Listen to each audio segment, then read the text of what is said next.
So we're coming at you almost live from American Family Field, home of the Brewers, because we have a special announcement here. I'm Bronko, the PSA 11. I'm Kevin, the oft-injured Diamond King. And you know what May is? It's a great month. It's our birthday month. Did you know that? Our communal birthday month? It is. This is not when we hatched the channel, this is when we were hatched. Exactly. So what we're going to do is, our birthdays, your presents. We're going to have a video response contest going on for the next couple weeks, and you're going to be able to win either this Alex Cobb, it's a relic and autograph card, or you want to show them, can you figure out who that is? Only because I saw the back of it. I would never ever have guessed that's Alfonso Soriano. It's Alfonso Soriano. And we're also going to have a Hall of Famer. The grand prize is going to be a Hall of Fame autograph. So some Hall of Famer autographed a card. We're going to send it to the winner, the grand prize winner's way. So what do you think we should make them do to enter? Oh, well, cartwheels is the first thing I'm thinking. I love it. You probably have a better idea, though. I bet if you do a cartwheel, you're an automatic winner. We don't even need to go to the wheel for that one. What we're going to do is we'll have you make your own starting lineup. So, bottom nine's coming up next, but we're going to do a starting lineup. So, if you want to do basketball, give us top 5 autographs you have in your collection. If you want to do baseball, top 9. Or if you want to do football, make it 11. Or any other sport if you want to do that. Hey, if this one goes to 11, I'm in.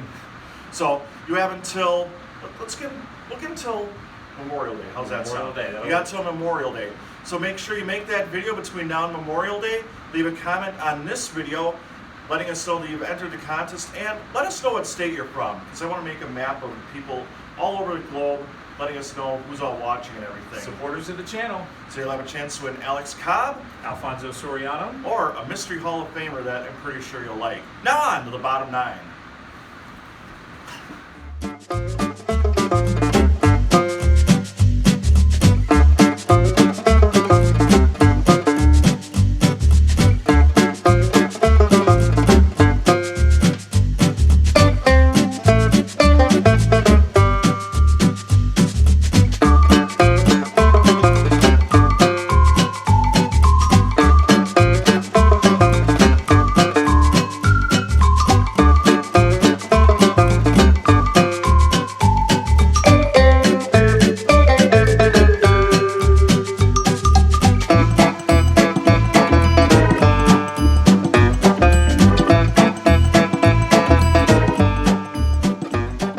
Hi friends, and welcome back to the Baseball Card Illustrated channel.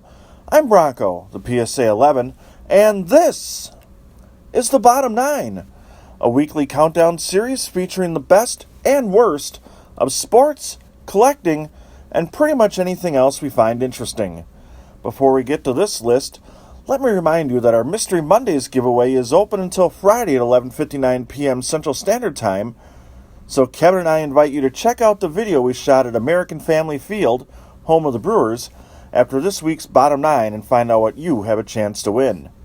Now, found fresh in the locker Mike Piazza used as a member of the Florida Marlins, here's Bronko's baseball autograph lineup. Please note, these are not necessarily the best autographs in my collection, just some I wanted to highlight while including some players we haven't featured as much in other videos. Number 9. Let's begin with the most controversial player on the list, Barry Bonds. I was a huge Barry Bonds fan dating back to his time with the Pirates. An electrifying player with, according to media accounts, an abrasive personality. When the Brewers moved to the National League in the late 90s, I was thrilled because it meant a new batch of players I could try to get autographs from. After years of unsuccessful attempts, it finally happened, the day before my birthday in 2000. He actually couldn't have been nicer, posing for the photo we have in our intro video, in addition to signing autographs for several fans before he got into a cab, including me. I actually got him to sign an ESPN The magazine that evening, but this card, which I got later that season, was easier to display for this video. Number 8. Early in his Hall of Fame career, Vladimir Guerrero, the father, was a delightfully willing signer. My best friend and I got him several times, in person and through the mail, on cards and Sports Illustrated covers. While he played in relative obscurity early in his career with the Montreal Expos, he was a hitting machine with a powerful throwing arm in the outfield. For the record, he made 2 career appearances in center field, so I am legally allowed to cheat and put him in the 8th spot. Here's a trivia question. You may remember him with the Expos, Angels, and even Rangers. But do you know what team he finished his career with?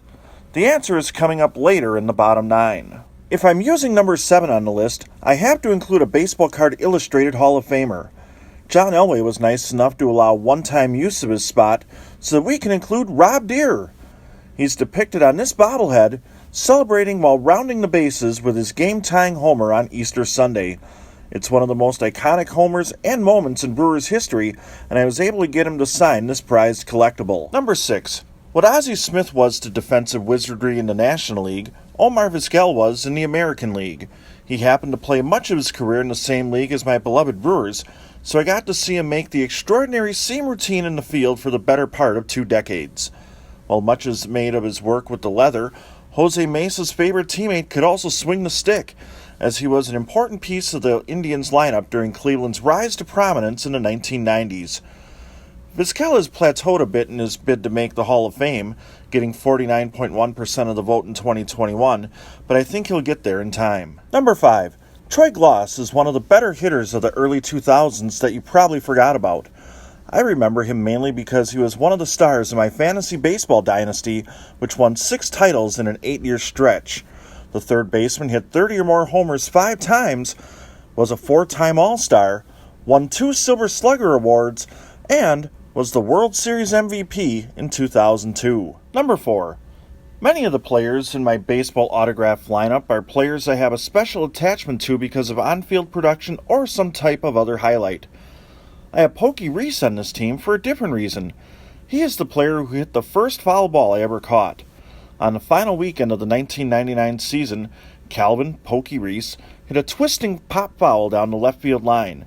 I allowed Brewers outfielder Alex Ochoa to make a play for the ball as he raced toward the railing. Hi, Steve Bartman! But he couldn't make the grab, and I ended up with the souvenir after it fell to the ground. Coincidentally, that happened to be the same night I got my photo with Rob Deere, which is in our intro video. Before we continue, I should give you the answer to the trivia question I asked earlier. Vladimir Guerrero finished his career with the Baltimore Orioles. Also, as I say hi to my favorite O's fan, Elaine Bennis, just kidding, Scotted Autographs 2000, let me remind you to take a moment to hit the subscribe button if you are new to the channel or haven't become a Baseball Card Illustrated maniac yet. Thank you for your support. Number 3. I have always been a fan of Frank Thomas, dating back to when he was putting it on the board. Yes! However, he remained an elusive autograph target for several years before I finally tracked down the Big Hurt. My buddy Tyler and I tried for several years and would often be around when he would sign prior to facing the Brewers at Milwaukee County Stadium. However, many autograph hounds would make the trek up from the Windy City, making the Sox stars of the era a tough target. Eventually, we secured autographs of the 500 Home Run Club member. I have 2 successes from Big Frank, as I snagged his signature on this card, as well as on a poster. Number 2. Bob Uecker is by far the worst player on this list, and yet, probably the most recognizable name.